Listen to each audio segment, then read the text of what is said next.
यज्ञयागावर विश्वास ठेवणे हा अधर्म आहे. ब्राह्मणी धर्म हा यज्ञावर आधारलेला होता. काही यज्ञांना नित्ययज्ञ म्हणत, काहींना नैमित्तिक. नित्ययज्ञ हे अनिवार्य कर्तव्य होते आणि त्यापासून फळ मिळो किंवा न मिळो ते करणे आवश्यक होते. नैमित्तिक यज्ञ हे याजक संसारिकाच्या काही इच्छापूर्तीसाठी केले जात. ब्राह्मणी यज्ञात सुरापान, पशुबलिदान आणि स्वच्छंद आचरण घडत असे. तरीसुद्धा हे यज्ञ धार्मिक कृत्ये समजली जात. अशा यज्ञांवर आधारलेल्या धर्माला भगवान बुद्धाने मान्यता दिली नाही. जे अनेक ब्राह्मण भगवान बुद्धाजवळ यज्ञ हा धर्माचे अंग नव्हे या त्याच्या मताबद्दल वाद घालण्यासाठी जात, त्यांना भगवान बुद्धाने आपल्या मताची आधारभूत कारणे सांगितलेली आहेत. असे लिहिलेले आहे की 3 ब्राह्मणांनी त्यांच्याशी वाद केला. हे 3 ब्राह्मण म्हणजे कुटदंत, उज्जय आणि उदाई. कुटदंत ब्राह्मणाने भगवान बुद्धाला यज्ञाबाबत त्यांची मते विचारली. तथागत बोलले, ठीक आहे ब्राह्मणा, मी बोलतो ते सावधान चित्ताने ऐक. कुटदंत उत्तरला, ठीक आहे. आणि तथागत खालीलप्रमाणे बोलले, हे ब्राह्मणा, फार प्राचीन काळी महाविजेता नावाचा एक पराक्रमी धनसंपन्न राजा होऊन गेला. सोने, रुपे, उपभोगाच्या वस्तू, धान्य आणि इतर माल याने त्याची भांडारे आणि कोठारे भरून गेलेली होती. एकदा राजा महाविजेता एकटाच विचारमग्न होऊन बसला होता. त्याच्या मनात एक प्रबळ विचार आला. माणसाच्या सुखोपभोगाला लागणाऱ्या सर्व सामानाची माझ्याजवळ समृद्धी आहे.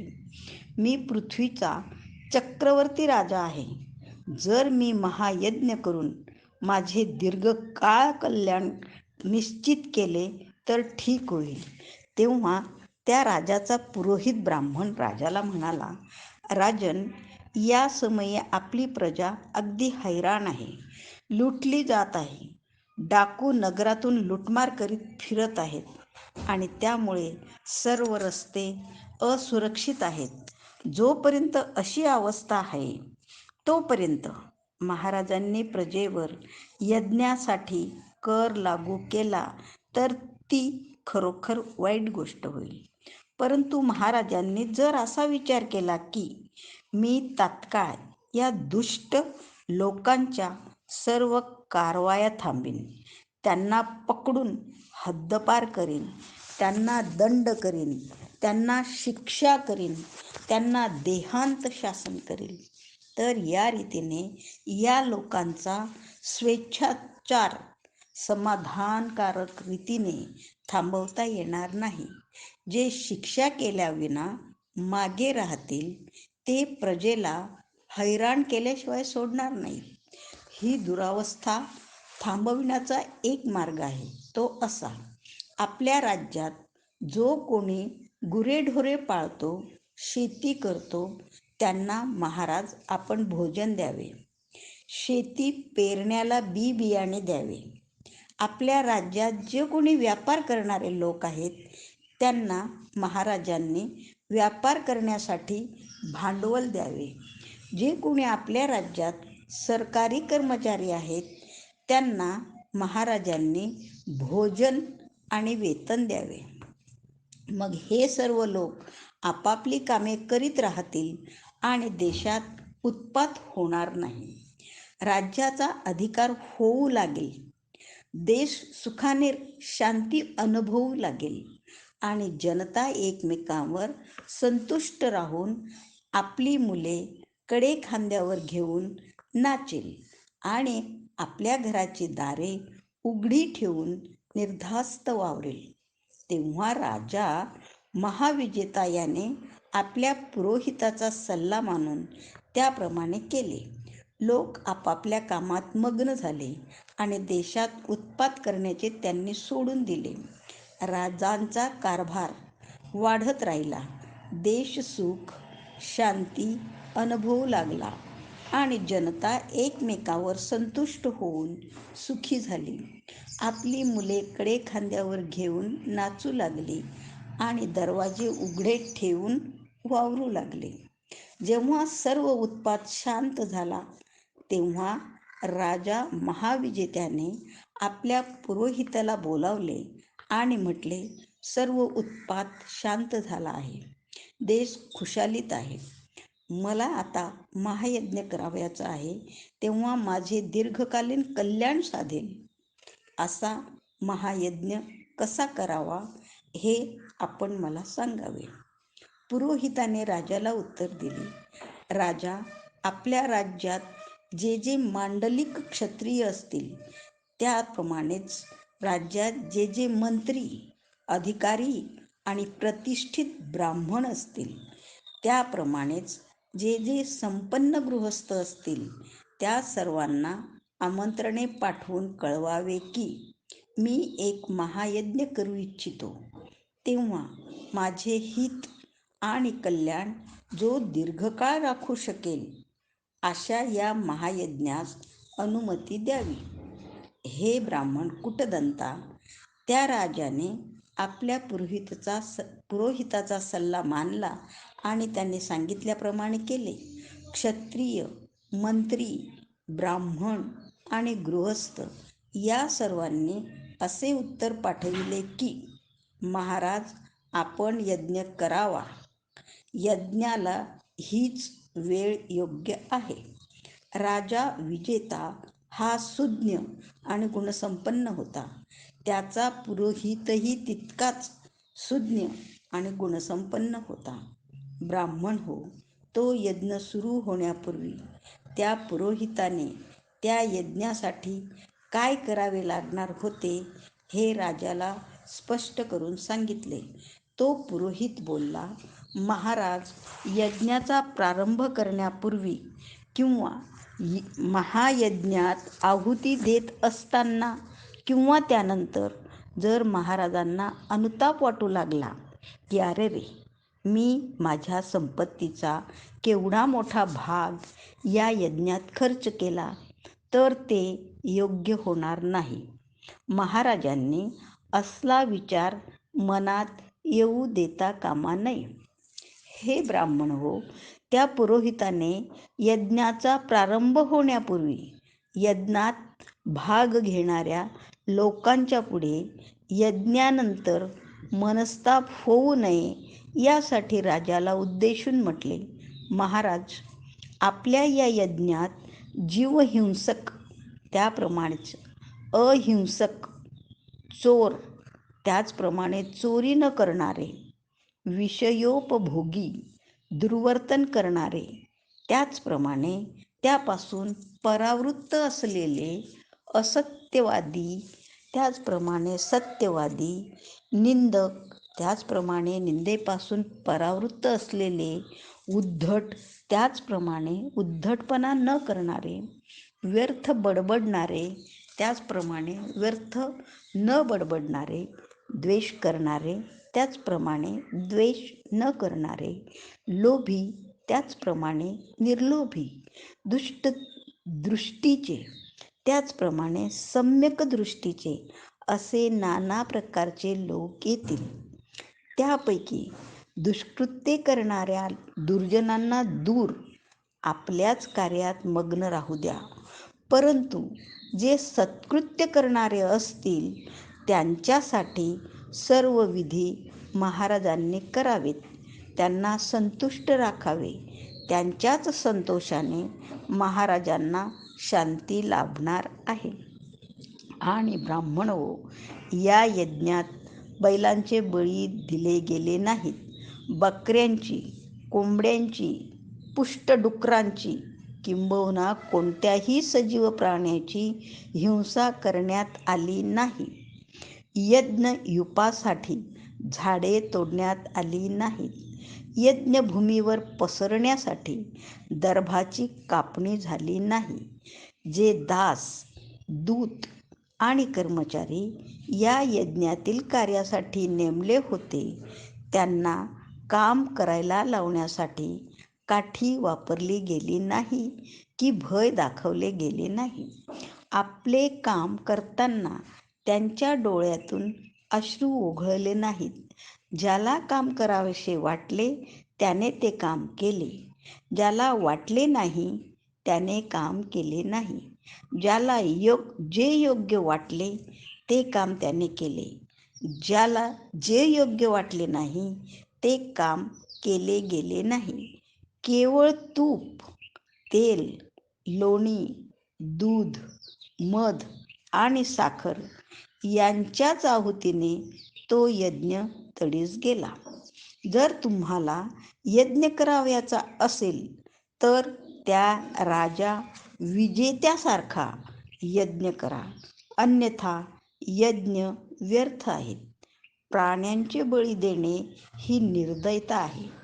यज्ञ हा धर्माचा भाग होऊच शकत नाही.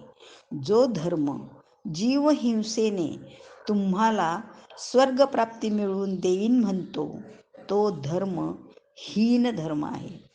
कूटदंताने भगवान बुद्धाला प्रश्न केला, गौतमा, जीवहिंसेपेक्षा अधिक फळ देणारा, अधिक लाभदायक असा दुसरा काही यज्ञाचा प्रकार आहे काय? होय ब्राह्मणा. असा तो यज्ञ कोणता?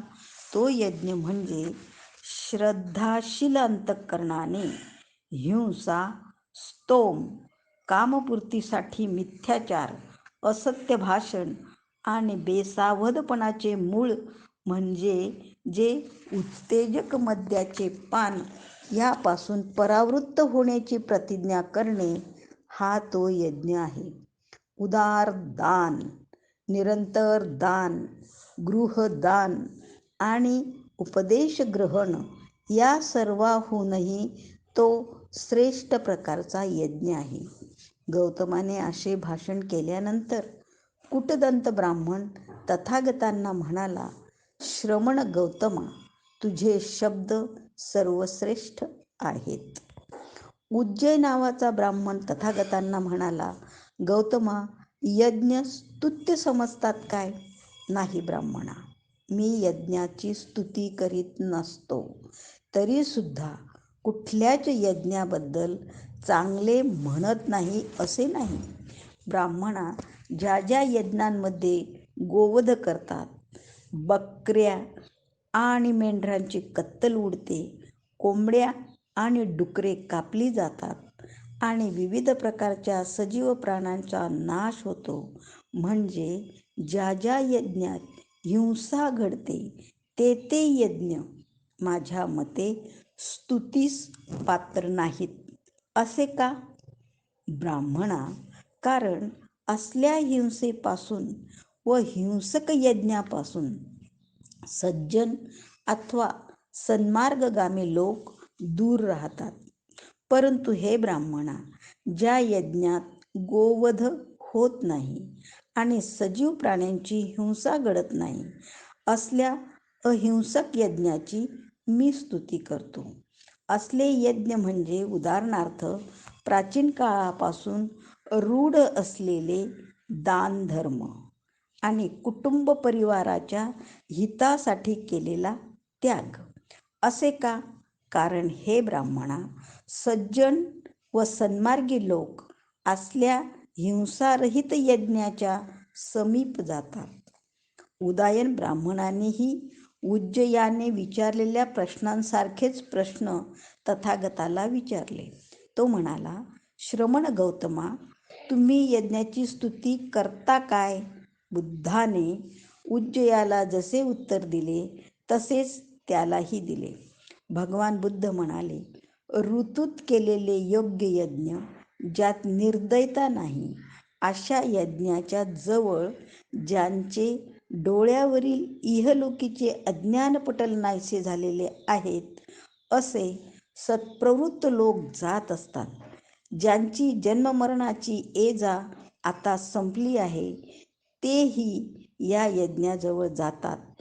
प्रज्ञावान आणि पुण्यशील माणसे सांगतात, यज्ञात अथवा श्रद्धायुक्त कर्मकृत्यात श्रद्धाशील अंतःकरणाने आहुती दिली तर ते याजक पुण्यकर्म चालू लागतात. अशा श्रेष्ठ मार्गगामी लोकांनी उदारपणे दिलेल्या आहुतीने देव संतुष्ट होतात. अशा आहुतीने विचारवान माणसे प्रज्ञावान बनतात आणि सर्व दुःखरहित होऊन आनंदमय जगात वावरू लागतात. काल्पनिक अनुमानावर आधारलेला धर्म हा धर्मच नव्हे. असे प्रश्न नेहमी विचारले जात. मी गतयुगात होतो काय? मी गतयुगात नव्हतो काय? मी तेव्हा काय होतो? मी काय होऊन काय झालो? मी भविष्यकाळातही असेन काय? मी भविष्यकाळात नसेन काय? मी तेव्हा कोण असेल? मी तेव्हा कसा असेन? मी कोठून कोठे जाईन? अथवा कदाचित आज तो आपल्या स्वत्वासंबंधी साशंक होऊन विचारित असेल, मी आहे काय? मी नाही काय? मी काय आहे?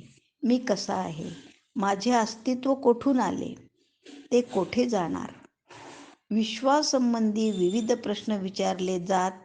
त्यापैकी काही असे होते. विश्व कसे निर्माण झाले? ते चिरंतन आहे काय? पहिल्या प्रश्नाच्या उत्तरादाखल काही असे म्हणत की विश्व ब्रह्म्याने निर्माण केले. दुसरे काही म्हणत ते प्रजापतीने निर्माण केले आहे.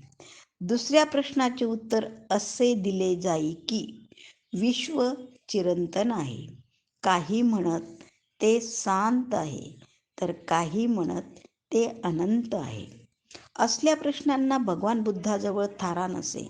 त्यांच्या मते केवळ असले प्रश्न विकृत बुद्धीचेच लोक विचारू शकतात. कारण अशा प्रकारच्या प्रश्नांची उत्तरे देणाऱ्यांच्या ठिकाणी सर्वज्ञता असली पाहिजे आणि ती कोणाच्याही ठिकाणी नाही. तो म्हणत असे, या प्रश्नांची उत्तरे देण्याइतका मी सर्वज्ञ नाही. जे काही जाणण्याजोगे आहे ते आपण सर्व जाणतो असे कोणीच म्हणू शकणार नाही, किंवा एका विशिष्ट वेळी ते जाणण्याची आपण इच्छा करतो ते त्यावेळी आपण जाणलेले असतेच असे नाही. नेहमी काहीतरी अज्ञातच राहते. याच कारणास्तव भगवान बुद्धाने आपल्या धर्मात वरील प्रश्नविषयक सिद्धांताला स्थान दिलेले नाही. जो धर्म असल्या सिद्धांताला आपल्या धर्माचा एक भाग समजतो तो भगवान बुद्धांच्या मते स्वीकारार्ह नाही. भगवान बुद्धांच्या समकालीन आचार्यांनी या सिद्धांताला आपल्या धर्माचे आधार बनविले होते. ते आत्मा आणि विश्व उत्पत्ती या संबंधीचे होत. आत्म्यासंबंधी ते काही प्रश्न विचारित असे. मी गतयुगात होतो काय? मी गतयुगात नव्हतो काय? मी तेव्हा काय करीत होतो? मी काय होऊन काय झालो? मी भविष्यकाळातही असेन काय? मी भविष्यकाळात नसेन काय? मी तेव्हा कोण असेन? मी तेव्हा कसा असेन? मी कोठून कोठे जाईन? अथवा कदाचित आज तो आपल्या स्वत्वासंबंधी साशंक होऊन विचारित असेल, मी आहे काय? मी नाही काय? मी काय आहे? मी कसा आहे? माझे अस्तित्व कोठून आले आणि ते तेथून कोठे जाणार? दुसरे काही आचार्य विश्वोत्पत्ती संबंधीचा प्रश्न विचारित. काही म्हणत ब्रह्माने विश्व निर्मिले, काही म्हणत प्रजापतीने आत्मयज्ञाने ते निर्मिले. इतर काही आचार्य दुसरेच प्रश्न विचारित. जग चिरंतन आहे काय? चिरंतन नाही काय? ते शांत आहे काय? ते अनंत आहे काय? शरीर म्हणजे जीव आहे काय? शरीर एक वस्तू आहे आणि जीवही दुसरी वस्तू आहे काय? सत्य ज्ञात्याला मृत्यूनंतर अस्तित्व आहे काय? त्याला मृत्यूनंतर अस्तित्व आहेही आणि नाहीही असे आहे काय? तो मृत्यू तर मृत्यू तर असत नाही व असत नाही असेही नाही. भगवान बुद्धांच्या मते असले प्रश्न फक्त विकृत मनाचे लोकच विचारू शकतात. 3 कारणास्तव बुद्धाने या धार्मिक सिद्धांताचा धिक्कार केला. प्रथम, या सिद्धांतांना धर्माचा एक भाग मानण्याचे कारण नाही. दुसरे असे की या प्रश्नांची उत्तरे द्यायला अंगी सर्वज्ञता पाहिजे आणि ती कोणाच्याही अंगी नसते. या गोष्टीवर त्याने आपल्या प्रवचनातून भर दिलेला आहे. तो म्हणतो, एकाच वेळेला कोणालाही सर्वत्र दिसत नाही किंवा जाणता येत नाही. ज्ञानाला अंत नाही, कारण नेहमीच अधिकाधिक जाणावयाचे बाकी राहते. भगवान बुद्धाचा या सिद्धांतावरील तिसरा आक्षेप म्हणजे हे सर्व सिद्धांत केवळ काल्पनिक अनुमानाच्या रूपाचे आहेत. त्यांची कधीच कसोटी घेतलेली नसते आणि त्यांना कधीही कसोटी लावता येत नाही. अनिर्बंध कल्पनेचे ते परिणाम आहेत. त्याच्या मागे वास्तवता अशी काहीच नाही. शिवाय या काल्पनिक अनुमानांचा माणसामाणसांच्या संबंधात काय उपयोग आहे? अर्थात काहीच नाही. जगाची निर्मिती एकदम झाली आहे काय, यावर भगवान बुद्धाचा विश्वास नव्हता. जगाची उत्क्रांती झाली आहे असे तो मानित असे.